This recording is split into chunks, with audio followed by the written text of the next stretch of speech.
നിരന്തരമായ ഈ എയറിംഗ് കാണുമ്പോഴേ എന്താ അജയന് തോന്നുന്നത്? അല്ല, എനിക്ക് സന്തോഷം തോന്നാറുണ്ട്.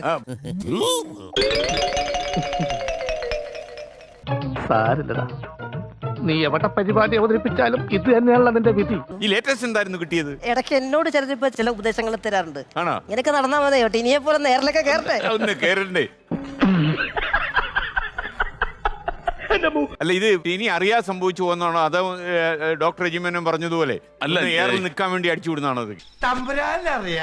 അല്ല, എന്റെ സംശയത്തെ കൂലി കാളെ വെച്ച് ചെയ്യുന്നതാണോ? അങ്ങനെയൊന്നുമില്ല. ആരെങ്കിലും വെച്ചിട്ടുണ്ടോ? ആരുമില്ല, എനിക്ക് ഞാൻ തന്നെ മതി. ഉച്ചയ്ക്ക് വഴിവെട്ടി വന്ന് മക്കളെ, മാമനോടൊന്നും തോന്നല്ലേ? എനിക്കറിയാൻ മേലാത്തോണ്ട് ചോദിക്കുക കുഞ്ഞെ, നിനക്ക് എങ്ങനെ സാധിക്കുന്നത്? എനിക്ക് ഒരൊത്തും പിടിയും കിട്ടുന്നില്ല. ഭ്രമയുഗം ചെയ്തപ്പോ അത് കുറച്ച് കൂടുതൽ കയറി. അയ്യോ, ഓർമ്മിപ്പിക്കല്ലേ പൊന്നെ.